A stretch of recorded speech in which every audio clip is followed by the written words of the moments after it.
Kemudian para ulama juga membahas ada sebuah sumpah jamaah yang dirahmati Allah Subhanahu wa taala yang diistilahkan dengan kalimat yamin al-ghamus, ya. Apa itu yamin al-ghamus? Ya, sumpah yang bisa menjerumuskan kita ke dalam neraka. Ya, ghamus, ya. Ghamus itu artinya menjerumuskan. Bagaimana sumpah tersebut? Ya. Kata Rasulullah sallallahu alaihi wasallam, ayyahlifa au ayyamina rajul au kama qala, ya. Seorang laki-laki sedikit-dikit bersumpah, dikit-dikit bersumpah, dikit-dikit bersumpah, ayyusaddiqa bihin nas, supaya apa yang mereka lakukan itu manusia itu percaya. Ya, maksudnya adalah contoh jamaah yang dirahmati Allah Subhanahu wa taala. Dikit-dikit, wallahi ku anur ya. Seperti itu jamaah yang dirahmati Allah Subhanahu wa taala. Wallahi, dikit-dikit wallahi ku anur.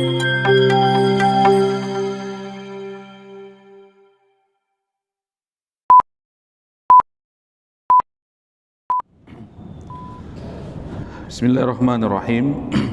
Assalamualaikum warahmatullahi wabarakatuh. Alhamdulillah, wassalatu wassalamu ala rasulillah wa ala alihi wa ashabihi wa man tabi'ahum bi ihsanin ila yaumil qiyamah. Rabbi israh li sadri wa yassir li amri wahlul 'uqdatam min lisani yafqahu qawli. Radina billahi rabba wa bil islami dina wa bi Muhammadin sallallahu alaihi wasallama nabiyya wa rasula. Rabbana zidna ilma warzuqna fahma. Alhamdulillah, jamaah Masjid Darussalam yang dirahmati Allah Subhanahu wa taala, kita bersyukur kepada Allah diberikan nikmat iman, nikmat Islam, nikmat sehat dan nikmat kesempatan, sehingga Allah Subhanahu wa taala memudahkan langkah kita menuju rumah Allah, melaksanakan salah satu kewajiban kita sebagai orang yang beriman.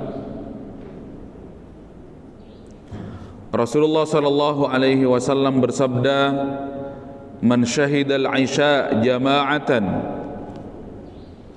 kana lahu ka qiyami nisfi lailah."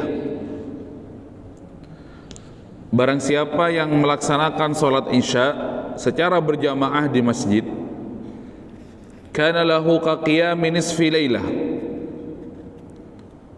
maka pahalanya sama dengan orang yang melaksanakan salat malam, salat tahajud, qiyamul lail setengah malam.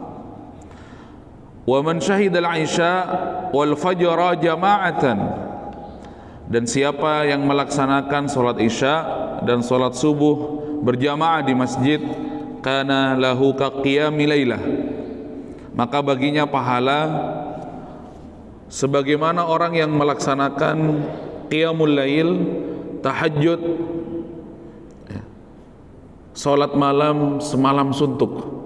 Imam At-Tirmidzi meriwayatkan hadis ini dan juga Imam Abu Daud. Tentu Rasulullah sallallahu alaihi wasallam tidak sedang ingin meremehkan posisi orang yang salat tahajud, orang yang menghidupkan malamnya dengan qiyamul lail, orang yang menghidupkan malamnya dengan salat, dengan zikir dan dengan taubat. Tetapi Allah sedang ingin memberikan motivasi, memberikan gambaran kepada mereka-mereka yang melaksanakan salat Isya dan salat subuh secara berjamaah, diganjar oleh Allah Subhanahu wa taala dengan ganjaran berupa qiyamul lailah. Sebagian mereka yang melaksanakan qiyamul lailah, tentu mungkin sulit bagi kita. Kalaupun ada, yaitu adalah nikmat buat kita semuanya, bisa melaksanakan qiyamul lailah, ya, semalam suntuk, ya, sampai subuh, ya. Sebagaimana kisah seorang Bani Israel yang dikutip oleh Imam Ibnu Katsir menjelaskan bahwasanya, ya, Ada seorang ahli ibadah di zaman Bani Israel yang dia selama 1000 bulan setiap malam melaksanakan qiyam ataupun qiyamul lail semalam suntuk. Kemudian ya di pagi harinya ia berpuasa ya sunnah ya selama 1000 bulan. Kemudian hadis ini disampaikan kepada para sahabat oleh Rasulullah sallallahu alaihi wasallam. Kemudian sahabat seperti, kok kuat ya? Kok istimewa ya amalannya, kata para sahabat. Kemudian Rasulullah sallallahu alaihi wasallam membaca ya surah di dalam ayat di dalam surah Al-Qadr ya. Lailatul Qadri khairum min alfi syahr. Kata Rasulullah sallallahu alaihi wasallam, "Wahai sahabatku, ya, boleh kamu ya tidak selama itu beribadah kepada Allah 1000 bulan. Boleh umurmu tidak sepanjang itu. Boleh bodimu tidak setinggi dan sebesar mereka-mereka. Tetapi Allah Subhanahu wa taala memuliakan kalian dengan sebuah malam namanya malam Lailatul Qadar. Lailatul Qadri khairun min alfi syahr," kata Rasulullah sallallahu alaihi wasallam. Ya. Beribadah di malam beribadah di malam Lailatul Qadar, beramal soleh di malam Lailatul Qadar ternyata tidak kalah dengan seorang Bani Israel, seorang ahli ibadah di zaman Bani Israel tersebut yang dikutip oleh Imam Ibnu Katsir bahwasanya tidak kalah. Ya, wahai umatku, kata Rasulullah, wahai sahabatku, karena apabila kalian beribadah pada malam Lailatul Qadar tersebut, ya ternyata lebih baik daripada ya 1000 bulan. Itu keistimewaan risalah ajaran yang dibawa oleh Rasulullah sallallahu alaihi wasallam. Sampai juga Rasulullah mengatakan, wahai sahabatku, raka'atil fajri khairum minad dunya wa ma fiha. Ya. Tidak lebih istimewa lagi sahabatku, kata Rasulullah sallallahu alaihi wasallam, 2 rakaat yang kamu laksanakan pada salat fajar ataupun salat 2 rakaat sebelum subuh setelah dikumandangkan azan, khairum minad dunya wa ma fiha. Ya, lebih baik daripada dunia dan seisinya, kata Rasulullah sallallahu alaihi wasallam. Jemaah yang dirahmati Allah Subhanahu wa taala. Ya, pernah juga sahabat Rasulullah sallallahu alaihi wasallam ya melaporkan ya salah seorang temannya yang setiap salat fajar sebelum subuh dia membaca qul huwallahu ahad. Ya, kemudian itu lakukan setiap hari. Dibaca terus di setiap rakaat yang kedua qul huwallahu ahad. Qul huwallahu ahad itu. Setiap terus mudawamah istiqamah. Kemudian teman yang satu ini merasa seperti ada kejanggalan. Kenapa kok harus qul huwallahu ahad? Kemudian ia laporkan kepada Rasulullah sallallahu alaihi wasallam, wahai Rasulullah, temanku ini setiap kali di rakaat kedua pada salat fajar dia membaca qul huwallahu ahad. Kemudian ditanyakan, apakah benar wahai fulan? Kata laki-laki tersebut, benar wahai Rasulullah, karena kecintaanku kepada qul huwallahu ahad, karena kecintaanku akan makna qul huwallahu ahad. Di situ ada nama-nama Allah, di situ ada sifat-sifat Allah yang maha mulia dan maha agung. Kemudian setelah mendengarkan jawaban dari sahabat tersebut, kemudian Rasulullah mengatakan, Allah titip salam kepadamu bahwasanya Allah juga cinta kepadamu wahai fulan, karena kecintaanmu kepada Allah, sifat-sifat Allah, nama-nama Allah yang ada di dalam surah qul huwallahu ahad yang kamu baca setiap hari. Jamaah yang dirahmati Allah Subhanahu wa taala, selawat dan salam mari kita haturkan kepada Rasulullah sallallahu alaihi wasallam, kepada keluarga beliau, kepada sahabat beliau, kepada tabi'in, tabi'ut tabi'in, dan orang-orang yang senantiasa mengikuti langkah dan jejak beliau hingga hari kiamat. Kita memohon kepada Allah mudah-mudahan dijadikan hamba yang akan mendapatkan syafaat Rasulullah sallallahu alaihi wasallam di padang mahsyar. Ya. Jamaah rahimakumullah, kita lanjutkan ya, tersisa sedikit dari bab yang lalu ya, tentang wala taj'alu lillahi andada. Jangan jadikan bersama Allah itu tandingan. Ya, ketika seorang hamba diduakan saja itu merasa cemburu, merasa sakit hati, bagaimana dengan Allah Subhanahu wa taala? Ya, dan kita sudah sampaikan hadis yang disampaikan oleh Ibnu Umar di pertemuan yang lalu. Kalimat yang kita sampaikan ataupun kalimat yang kita lontarkan, terkadang kita tidak sadar bahwasanya kalimat itu mengandung kesyirikan kepada Allah. Ya, di hadis yang terakhir disampaikan, ya, sebelum kita masuk ke bab yang berikutnya, kata ya, sahabat Hudzaifah meriwayatkan dari Nabi Muhammad sallallahu alaihi wasallam, ya, la taqulu ma syaa Allah wa syaa fulan walakin qulu ma syaa Allah thumma syaa fulan, rawahu Abu Daud bi sanadin sahih. Kata Rasulullah sallallahu alaihi wasallam, masya Allah, jangan bilang masya Allah Arya keng bedebekna, ya, katakan seperti itu. Masya Allah, salamet engkau, ya, keng pola nabekna saya datang, ya, kalau kita terjemahkan dalam kalimat yang bebas, ya. Tetapi kata Allah Subhanahu wa taala, qulu masya Allah thumma syaa fulan, ya, katakan masya Allah, ini kehendak Allah, ini yang diinginkan oleh Allah Subhanahu wa taala. Thumma syaa fulan, kemudian Allah mengirimkan kamu untuk, ya, menjadi perantara, ya, membantuku. Keng bedebek nah muntada bek nah tak tahu kok dadi apa, ya. Tidak, jamaah yang dirahmati Allah Subhanahu wa taala, ya. Alhamdulillah, masya Allah, ya. Ini kehendak Allah, kemudian perantara, ya, melalui kamu wahai fulan. Ini yang disampaikan oleh Imam Abu Daud, ya, yang diriwayatkan oleh Imam Abu Daud, yang dikutip oleh, ya, Hudzaifah, ya, hadis Rasulullah sallallahu alaihi wasallam, ya. Kemudian juga, ya, Ibrahim An-Nakhai, ya, mengatakan Allah itu tidak suka kita mengatakan a'udzubillah bika, ya. Nah, itu aku berlindung, ya, kepada Allah Subhanahu wa taala, ya, dengan aku berlindung, ya, dengan nama Allah, kemudian aku berlindung juga, ya, denganmu, ya.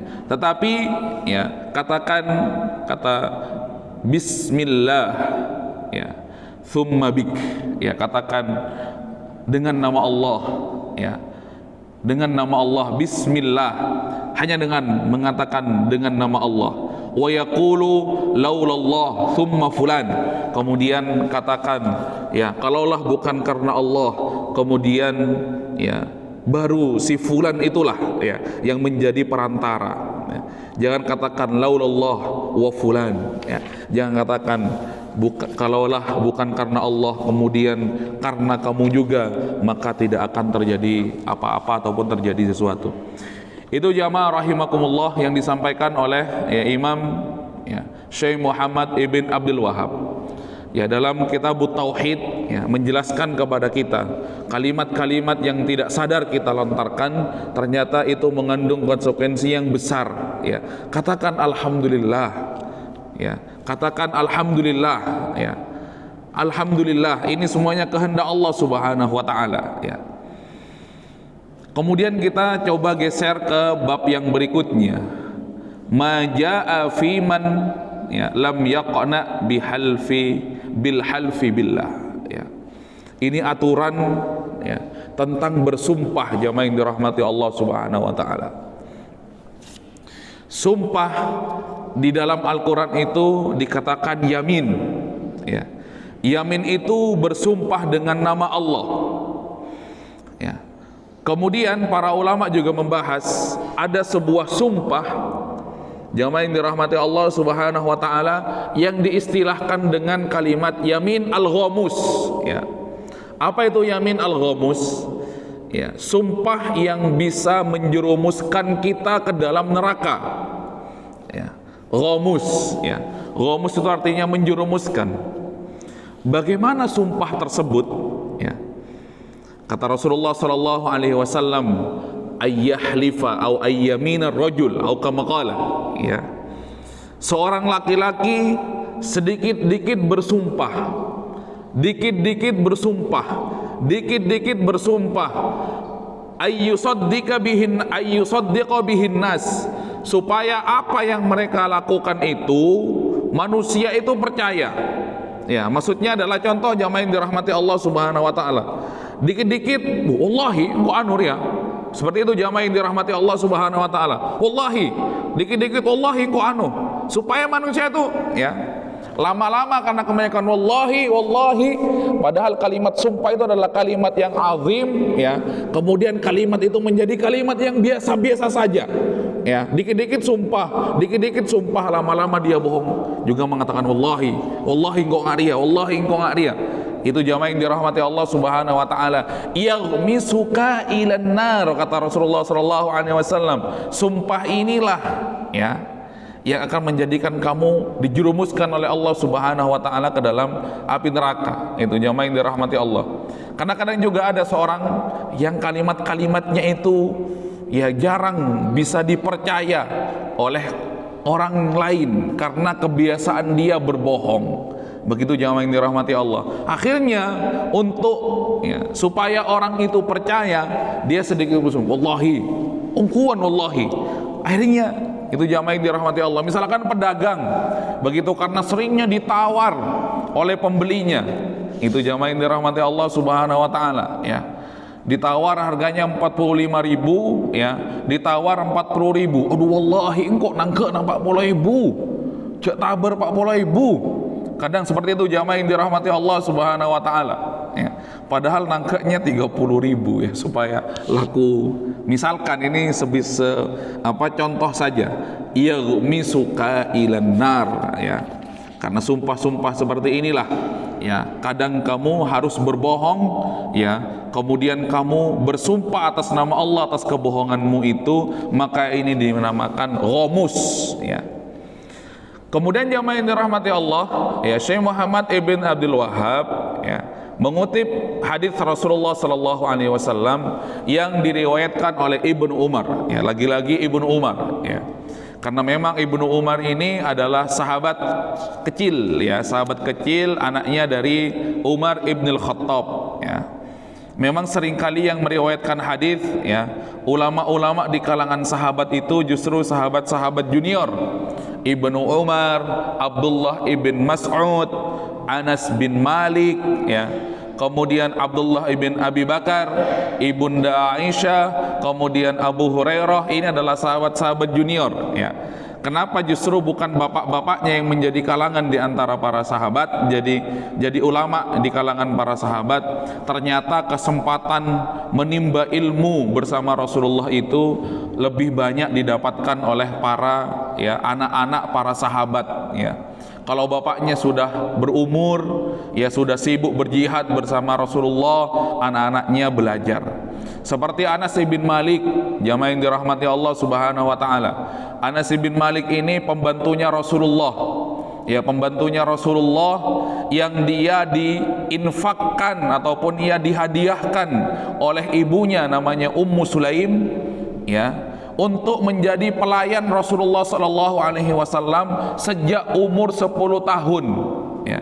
Anas bin Malik sejak umur 10 tahun sampai Rasulullah wafat, ya, ia menjadi pembantunya Rasulullah, pelayan Rasulullah sallallahu alaihi wasallam, ya, sampai Rasulullah wafat selama 10 tahun. Dan ini adalah anak satu-satunya dari Ummu Sulaim dan Malik.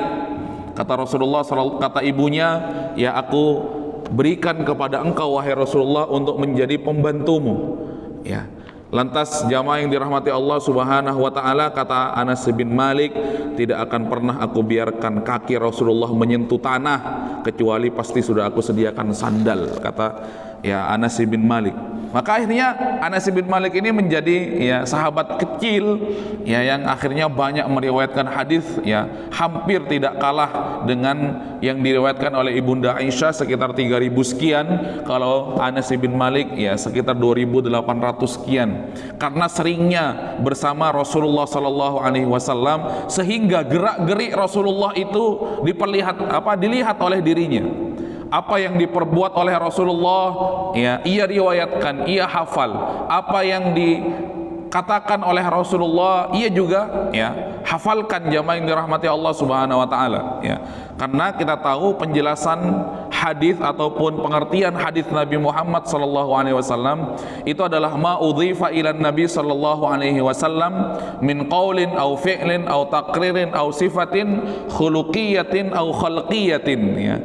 Hadis itu atau sunnah itu, kata para ulama menjelaskan makna sunnah adalah apa yang disandarkan dan dikembalikan kepada Rasulullah dari perbuatan Rasulullah, perkataan Rasulullah, penetapan Rasulullah, khalqiyatin au khuluqiyatin. Hadis Nabi itu juga termasuk penciptaan Rasulullah dari segi body, postur tubuh Rasulullah, ya, juga gerak-gerik Rasulullah, itu adalah yang dinamakan hadis. Itu Anas bin Malik, jamaah yang dirahmati Allah. Kita kembali ke hadis yang diriwayatkan oleh Ibnu Umar, anaknya Umar bin Khattab. Apa kata beliau? Ya, meriwayatkan dari Rasulullah, la tahlifu bi abaikum. Ya, janganlah kamu, ya, bersumpah atas nama bapak atau ibumu atau nenek moyangmu. Tuh. Jadi katakan wallahi, atas nama Allah. Ya. Kemudian kata beliau juga, man hullifa lahu billah falyusaddiq. Barang siapa yang bersumpah atas nama Allah Subhanahu wa taala, maka haruslah ia menepati sumpah tersebut, jamaah yang dirahmati Allah Subhanahu wa taala. Ini penting. Kadang kita ini terlalu mudah bersumpah. Misalkan seorang mempunyai hutang kepada temannya, begitu, ditagih nggak bayar, ditagih tidak bayar, sampai berkali-kali ditagih tidak bayar, sampai yang menghutangi justru malu menagih, yang dirahmati Allah Subhanahu wa taala. Tapi akhirnya karena seringan ditagih, tina kok wallahi ya serana ya minggu depan, begitu, akhirnya percaya pulang. Ya, besok lagi bersumpah. Itu jamaah yang dirahmati Allah Subhanahu wa taala, ya. Ditagih bersumpah terus, ya, akhirnya yang menagih, ya, sabar, kemudian biarlah ikhlaskan saja uangnya, ya.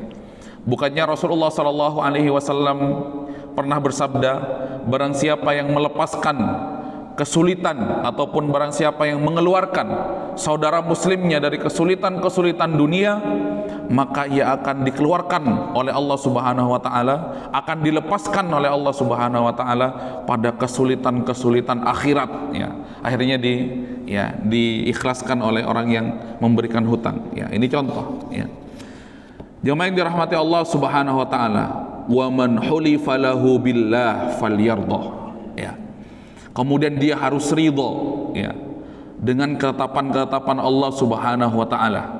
Wa man lam yardha falaysa minallah. Barang siapa yang tidak ridho, jamaah yang dirahmati Allah Subhanahu wa taala, ya, dengan ketetapan-ketetapan Allah, maka ia bukan dari bagian Allah, maksudnya ya keluar dari ketetapan-ketetapan Allah tersebut, jamaah yang dirahmati Allah Subhanahu wa taala. Ya. Al-halfu, ya. Jamaah yang dirahmati Allah Subhanahu wa taala, ya. Kenapa harus jujur, harus menetapi ataupun harus, ya, menepati apa yang ia sumpahkan atas nama Allah tersebut, ya. Karena ini adalah nama Allah Subhanahu wa taala. Kata Syekh Muhammad Ibn Abdul Wahab, ya. Kemudian dalam penjelasan kitab ini, ya, ini kalian membawa nama Allah. Ini kalian membawa kebesaran Allah Subhanahu wa taala, ya. Bukankah Allah Subhanahu wa taala juga berfirman di dalam Al-Qur'an, ya, ya ayyuhalladzina amanu taqullaha wa kunu ma'as shadiqin. Wahai orang-orang yang beriman, bertakwalah kepada Allah, wa kunu ma'as shadiqin, dan bertemanlah kalian dengan orang-orang yang shadiqin, orang-orang yang jujur, ya. Ya, was-shadiqina was-shadiqat juga, jamaah yang dirahmati Allah, Allah berfirman, ya, dan orang-orang jujur laki-laki juga orang jujur perempuan, ya. Falau sadaqullah lakana khairan lahum. Allah juga berfirman, seandainya mereka, ya, jujur kepada Allah Subhanahu wa taala, lakana khairan lahum, ya. Wa huwa halu ahlul bir, ya. Walakinnal birra man amana billahi wal yawmil akhir wal malaikati wal kitabi wan nabiyyin, ya. Dan orang-orang yang berbuat baik itu, kata Allah Subhanahu wa taala, yang jujur itu man amana billahi wal yawmil akhir wal malaikati wal kitabi wan nabiyyin, dan mereka beriman kepada Allah, kemudian beriman kepada hari kiamat, kemudian beriman kepada malaikat wal kitabi wan nabiyyin. Ini penting jamaah yang dirahmati Allah Subhanahu wa taala. Karena kadang akhir-akhir ini mungkin kita tidak bersumpah jamaah yang dirahmati Allah. Ya, mungkin kita tidak bersumpah, tetapi kita membawa nama Allah ketika janjian misalkan. Kita mengatakan insya Allah, Rabbu ya, insya Allah. Jamaah yang dirahmati Allah Subhanahu wa taala. Qul 12 ya, insyaallah itu. Tetapi jamaah yang dirahmati Allah Subhanahu wa taala, kalimat sakral insyaallah ini ya, sekarang sudah berubah haluan jamaah yang dirahmati Allah, ya. Kalau sudah ada kalimat insyaallah yang kita dapati dan kita sering kali lihat di antara orang-orang yang beriman jamaah yang dirahmati Allah, ya. Justru kalimat insyaallah ini bau-baunya sudah enggak enak. Kalau sudah ada kalimat insya Allah itu bau-baunya sudah mau ingkar janji biasanya, ya. Itu mau terlambat sudah atau mau tidak datang kalau mau janjian. Padahal sejatinya kalimat insya Allah, ya, setelah berjanji kemudian ingin menepati, ya, setepat-tepatnya sembari ia serahkan selebihnya kepada Allah Subhanahu wa taala. Jamaah yang dirahmati Allah Subhanahu wa taala. Tetapi yang terjadi di antara orang-orang beriman akhir-akhir zaman ini, ya, justru sebaliknya jamaah yang dirahmati Allah. Bau-baunya sudah ada kalimat insyaallah sudah kayaknya ini mau ingkar janji ini, ya. Justru ya sebaliknya, kayaknya ini sudah mau, ya, tidak mau menepati janji. Aroma-aromanya sudah gak enak kalau sudah mengatakan insyaallah. Padahal perintahnya ya wa kunu ma'as shadiqin, ya. Kalau sudah mengatakan insyaallah tepati, ya. Kalaupun itu ternyata diberikan kesulitan oleh Allah Subhanahu wa taala, ya, itulah yang terjadi kepada kita, kemudian itulah yang terjadi atas takdir Allah Subhanahu wa taala, bukan kalimat insyaallah dijadikan tameng untuk kita, ya, tidak berbuat shadiq, tidak berbuat jujur, ya, kepada janji-janji kita ataupun bahkan sumpah-sumpah kita kepada Allah Subhanahu wa taala, ya. Jamaah yang dirahmati Allah Subhanahu wa taala, ya. Ya, makanya ya dalam hukum syariah, ya, kata Syekh Muhammad Ibn Abdul Wahhab, ya, sumpah ini diperbolehkan, ya, apapun, ya, perjanjian kita, sumpah ini diperbolehkan atas nama Allah Subhanahu wa taala, ya. Tetapi ya kata beliau fala raiba, tapi jangan jadikan sumpah itu sebagai alat kebohongan, sebagaimana yang sudah kita sampaikan di awal, sehingga kebohongan itu, ya, meletakkan kita atau menjerumuskan kita ke dalam neraka jamaah yang dirahmati Allah Subhanahu wa taala. Karena seringnya bersumpah, kemudian bersumpah, ya, dan bersumpah lagi, bohong lagi untuk menutupi kebohongannya, bersumpah lagi, ya, bersumpah lagi, ya, membawa nama Allah, wallahi billahi tallahi, semua dibawa, ternyata semuanya adalah kebohongan, ya. Kita bermohon kepada Allah mudah-mudahan dijauhkan dari model-model sumpah ataupun mental, ya, berbohong, ya, mengingkari janji, ya, atas nama Allah, ya, bersumpah atas nama Allah, ya, tetapi ternyata tidak kita tepati sehingga menjadi kekecewaan, ya, untuk orang-orang yang kita sumpahi dan kita janjikan, ya. Jamaah yang dirahmati Allah, ya, babnya kecil, ya, hanya satu hadis yang diriwayatkan oleh Ibnu Umar pada bab, ya, bersumpah atas nama Allah, ya. Barangkali cukup sekian yang bisa saya sampaikan, ya. Apabila ada salahnya mohon maaf, ya. Subhanaka Allahumma wa bihamdika asyhadu an la ilaha illa anta astaghfiruka wa atubu ilaik walhamdulillahi rabbil alamin. Wassalamu alaikum warahmatullahi wabarakatuh.